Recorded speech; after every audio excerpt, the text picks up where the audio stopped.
చదువుతున్న యూనివర్సిటీకి తీసుకెళ్ళి లక్షల లక్షల ఫీజు కడతావా?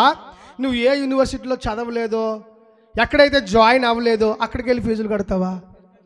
ఎక్కడ జాయిన్ అయ్యి విద్య నేర్చుకుంటున్నావో, జ్ఞానము నేర్చుకుంటున్నావో, నీతి నేర్చుకుంటున్నావో, నిజాయితీ నేర్చుకుంటున్నావో, ఎక్కడ సత్యము నేర్చుకుంటున్నావో అక్కడికి వెళ్ళి ఫీజులు కట్టాలా?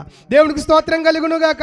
ఇన్ ద సేమ్ వే, అదే విధానముగా ఏ దేవుడు సూర్యుని సృష్టించాడో, ఏ దేవుడు చంద్రుడిని సృష్టించాడో, ఏ దేవుడు భూమిని సృష్టించాడో, ఏ దేవుడు చంద్ర నక్షత్రములు సృష్టించాడో, ఏ దేవుడు భూమిని తన సర్వ కార్యములను జగత్తునంతటిని కూడా నిర్మాణం చేసి తిప్పుతున్నాడో, నిర్మాణము చేస్తున్నాడో, ఆ దేవునికి నీ భక్తి చెందడం న్యాయమా కాదా?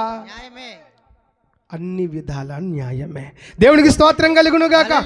కాబట్టి ఇంతవరకు తెలియబడకుండా దేవునికి ఆరాధన చేస్తున్న వారులారా, తెలియబడకుండా ప్రార్థనలు చేస్తున్న వారులారా, తెలియబడకుండా పూజలు చేస్తున్న వారులారా, పురస్కారాలు చేస్తున్న వారా, తెలియబడకుండా నోములు, వ్రతాలు, యజ్ఞాలు, యాగాలు చేస్తున్న నా ప్రియమైన అక్క, చెల్లి, తమ్ముడు, ఓ సత్యాన్వేసి, బాగా విను.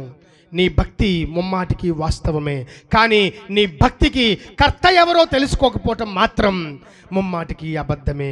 అది అన్యాయమే, అది అక్రమమే, అది అవివేకమే, అది అజ్ఞానమే, అది జ్ఞానశూన్యమే. దేవునికి స్తుతి కలుగునుగాక. భక్తికి కర్త ఉండాలా లేదా? ఉండాలి. నీవు నమ్ముతున్న విశ్వాసానికి ఒక కర్త ఉండాలా వద్దా? ఉండాలి. జేబు నింపుగా డబ్బులు ఉన్నాయని నేను ఎప్పుడు చెప్పి పాత సామెత చెప్తున్నాను. నాకు అది ఇష్టం.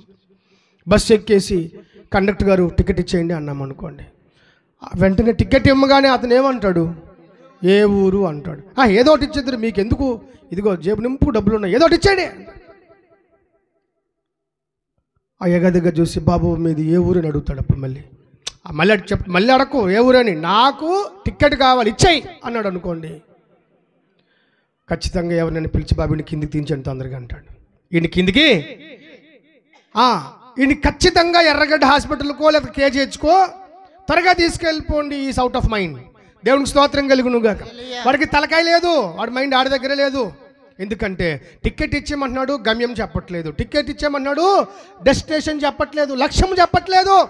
సో ఈరోజు కూడా చాలామంది, ఎందుకు ఈ ఉదాహరణ వాడనంటే బాగా వినండి, ఈరోజు కూడా చాలామంది చాలా భక్తి పరులు అండి. వాళ్ళు తప్పులు చేయరు, నిజంగానే ఏ తప్పు చేయరు, ఎటువంటి ఆ దుర్మార్గపు కార్యాల్లో చేతులు పెట్టరు, ఎలాంటి రౌడీజంలో చేతులు పెట్టరు, ఎలాంటి గ్రూపు రాజకీయాల్లో చేతులు పెట్టరు, ఎలాంటి అన్యాయంలో చేతులు పెట్టరు, అక్రమం ఇంటికి అంటనివ్వరు, ఒంటికి అంటనివ్వరు. దట్స్ గుడ్, మంచిదే. కాకపోతే కడకు నీ భక్తి ద్వారా నిన్ను ముక్తి చేర్చే ఒక దేవుడు అంటూ, ఒక వ్యక్తి అంటూ, ఒక పర్సన్ అంటూ ఉండాలి కదా. ఆయన ఎవరో తెలుసుకున్నావా? దేవునికి స్తోత్రం కలుగునుగాక.